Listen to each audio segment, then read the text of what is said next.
Hello students, welcome to this lecture. Today we will be doing a poem from Indian Literatures in English translation for semester 4. So the poem is Spellbound by Indira Sant.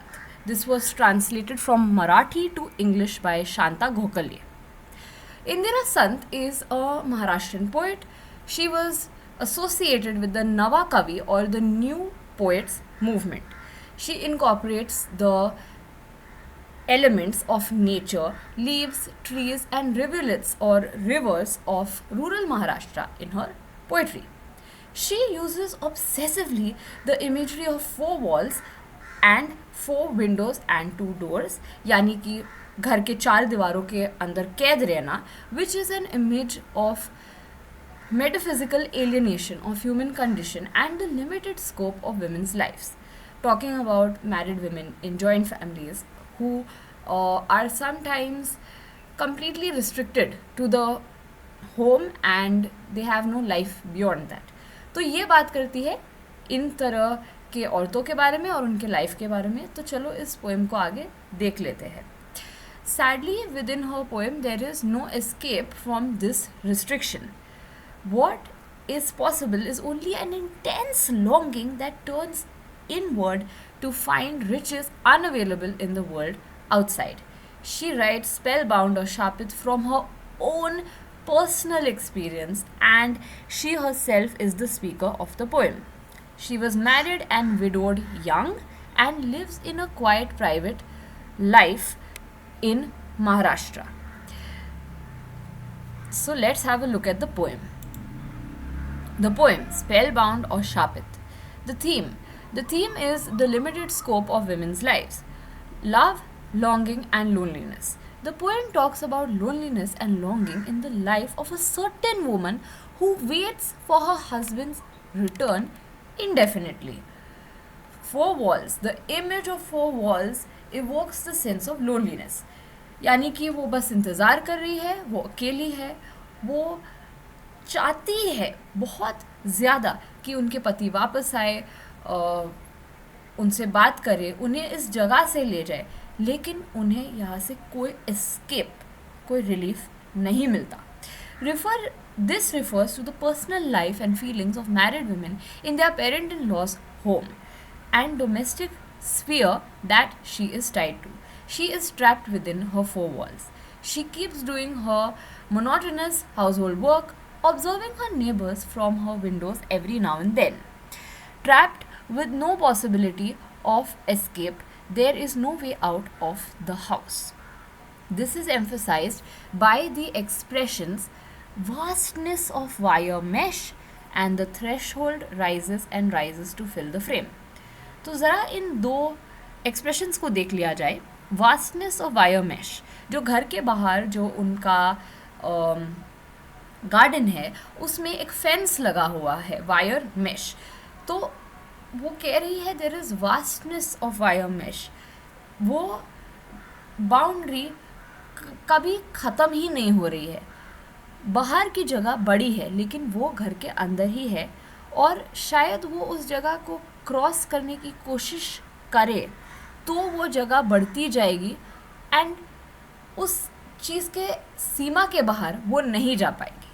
The threshold rises and rises to fill the frame. Threshold यानी कि दरवाजे के सामने की जो जगह है, वो दरवाजे तक पहुंचना चाह रही है लेकिन दरवाजे के सामने की जगह बढ़ती जा रही है, अपने आप से ही बढ़ रही है. जितने बार वो कोशिश करे कि वो उससे बाहर जाए तो वो जगह, चाहे जादू मान लो, कुछ भी मान लो, वो बढ़ते जाएगा और उसे जाने से रोकेगा, उसे घर के बाहर ना जाने देकर घर के अंदर ही कैद रखेगा. ये कहना चाह रही है यहाँ की पोएट.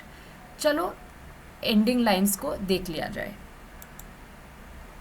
तो देखिए यहाँ पर हम जैसा देख रहे हैं, सीरियलों में हम देखते हैं कि कैसे अगर कोई पत्नी अपने पति का इंतज़ार कर रही हो तो कितना ड्रामा हो जाता है.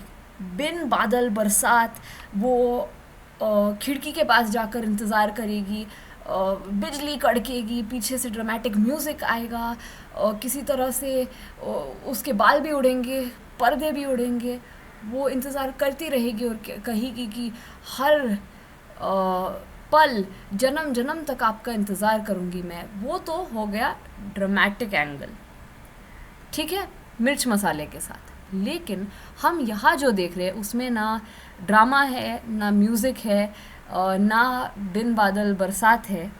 उसमें है सिर्फ एक सिंपल कहानी जिसमें एक औरत अपने पति के वापस आने का, कहीं से, हमें पता नहीं कहाँ से, या शायद वो या तो बहुत लंबी ट्रिप पे चले गए हैं और वापस नहीं आए हैं, या गुज़र गए, ये हमें नहीं पता। लेकिन वो बस अपने पति के आने का इंतज़ार कर रही है। एंड इन द मीनवाइल जब वो इंतज़ार कर रही है तो क्या फीलिंग्स है उनकी, उन्हें हम देख लेते हैं।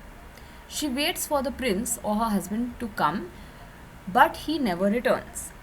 So she becomes a spellbound princess. She is waiting for her prince to take her, but many monsoons have passed away. Her prince has not come to fetch her. इंतज़ार करती रही लेकिन उनके पति कभी आए नहीं।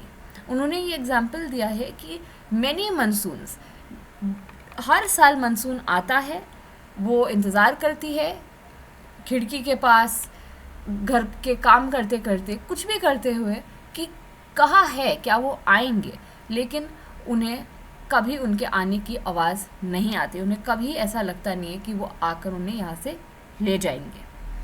The significance of the ending lines, once again we return to the recurring image of windows and walls that this woman is trapped within. जैसे आपको इस पिक्चर में भी यहाँ पर दिख रहा है, she is within the walls and she keeps waiting, but there is no escape from the four walls that she is trapped inside. The ending lines have repeated this ताकि उस repetition में से आपको पता चले कि उस चीज़ की कितनी significance है. How important it is for the poet to emphasize that this woman is not going anywhere. She is trapped. So the poet ends the poem with the woman pacing around the home, यानी कि गोल गोल चक्कर खा रही है at squares and angles, showing us yet again the impossibility of escape and how the woman is tied to an endless repetitive life and situation. तो जैसे मैंने समझाया था, ये सीरियल जैसा ड्रामेटिक नहीं है, ये सच है, ये असली ज़िंदगी है जिसमें वो बस एक दीवार से दूसरी दीवार, घर के एक कोने से दूसरा कोना, एक काम करते हुए दूसरा काम करते हुए रोज़ वही प्रोसीजर रिपीट कर करके खिड़कियों पे जा के इंतज़ार करती है, उम्मीद करती है, लेकिन उनके लिए कोई नहीं आता।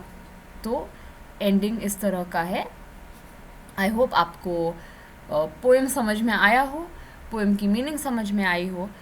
ये पोएम थी bye Indira Sant, spell bound, and the Marathi name is Shapit. Thank you for your time. Thank you for listening. All the best.